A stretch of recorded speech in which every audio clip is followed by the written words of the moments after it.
Hey y'all! Oh gosh, I gotta hold on. Hey guys, it's Positive Writer here today with another video. And positive readers, how y'all doing today? I hope you're having a beautiful day. Today I really just wanted to come on here and talk about A Song of Race and Ruin by Roseanne Brown. This video is me reprimanding myself. It's me finally coming to y'all with something that means a lot to me, because I have not made any videos about this book. Like, I started reading it last year during the Avatar Last Airbender-a-thon that me and some friends did, and I did not finish it because I wasn't in the mood to read a fantasy book, but I loved every single page that I read of that book. And this year I picked it back up, and it's the only book that I've read in like multiple months. Like, I reread it after I finished it, like right after I finished it, I reread it again with the audiobook. But wow. This book is special. And so I really wanted to come on here and tell y'all what in the world it's about, because I love it and I want y'all to read it. And so, and before I make all my crazy videos, because I have a book chat I want to do that's like really in depth and like goes into all my favorite parts and crazy stuff like that. I have no notes because I just love it so much and I can talk about it forever. I don't need notes.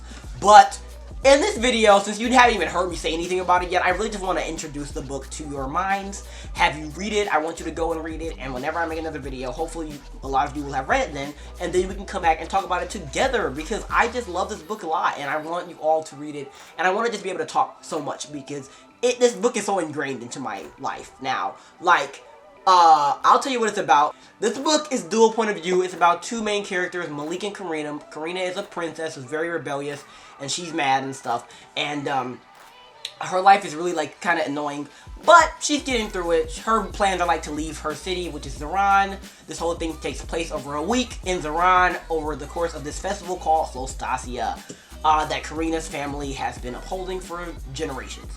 Karina's like, I don't really care about this festival, but I'm trying to get out of here. She wants to run away from the city of Zeran. She wants to see the world. She's sick of this.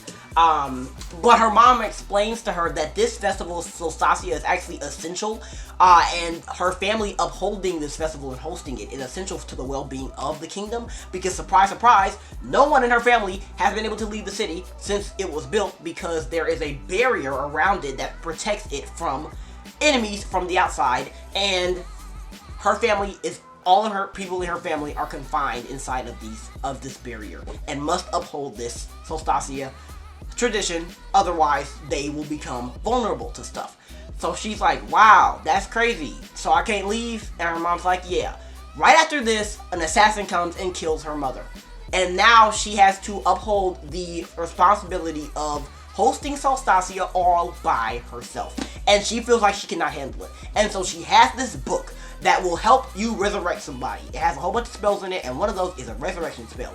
So she is going to set out, and she is going to bring her mom back to life, because she does not feel like the public deserves any queen other than her mom. She does not feel like she can rule, because she has not been trained for it. She has a sister that died in a fire along with her father back in the day, and she was the one who was supposed to be the heir. She is not the heir. Karina is not, and she does not want to be the heir. And so she's like, I'm gonna bring my mom back to life.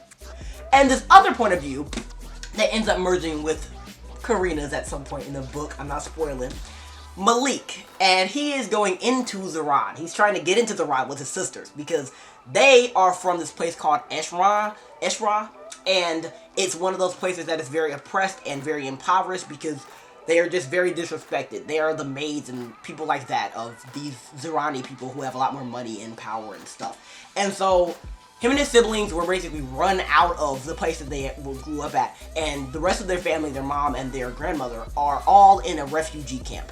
And these siblings are going to Zeran to try and find money and work so they can send back money and stuff to Eshra and to their family, so that they can get back on their feet, because they're not doing well right now.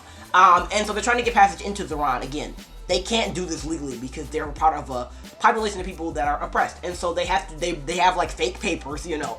They're trying to get in here like bootleggedly, and it all goes crazy and goes haywire, because not only are their papers stolen by this local boy that looks like he needs help, but then snatches Malik's bag with all their papers in it, but then their younger sister ends up making a wish to this magical person called a griot who tells stories. She makes a wish to get into Zeran anyway, without any papers. And so the wall to Zeran is stampeded by all these animals, and everybody gets to get in, because obviously everybody's waiting outside the gates like, let us in, y'all. And so now everybody gets to get into the run. And it feels like, oh my gosh, we're in here. But then a spirit corners these siblings and says that the payment for being able to get into the Ron is the sister's soul. Malik is like, that's bullshit. You can't have my sister.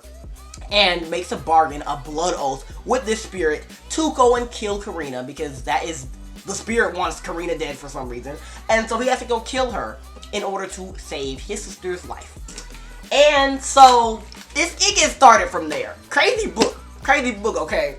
It's very delicious. If you're looking for enemies to lovers, it's delicious. If you're looking for just a beautiful fantasy novel, beautiful. It ate every single ounce of the fantasy. It's such a magical world. Again, it's literally called A Song of Wraith and Ruin. There are wraiths and there's ruin, and there are so many like magical creatures and powers and really fun things and alignments. And you know, if you really like zodiac stuff, they have a really rich, really intricate alignment system in this book. Definitely think you should read it, because on the website of Epic Reads, they actually let you find out what your alignment will be. So cool. If you're looking for some great sibling relationships, read this book. Beautiful for that. If you're looking for some action, read this. If you're looking for some humor, read this. If you're looking for soft boy representation, read this. Also, if you're looking for good mental health, anxiety representation in a black boy main character, read this book. If you're looking for a strong female character that doesn't give a crap and is arrogant and doesn't care, read this book for Karina. It's just the best book ever. I really can't talk about it enough. Like, this is my non-spoiler review, because if I was a spoiler review, it would be an hour long and everybody would be sitting here like, wow, what are you even talking about? But it's okay, we're gonna get there, and it's not gonna be random, and I'm gonna do it well, and it's gonna be great. But until then, I really just can't stress enough how much I love this book and how much you need to read it, because it's great. I rest my case. I love y'all. I hope you go out and read this. Support Roseanne Brown. She's a beautiful author. Please, if you're looking for great prose, read this book. Just anything you possibly want in the novel, this book got it. Read it. So, I love y'all. I'll see y'all later with a more lengthy video about this amazing novel at some point. But until then, read it so you can come back and talk about it with us for real. I love y'all, and I'll see you later with another amazing video. Bye.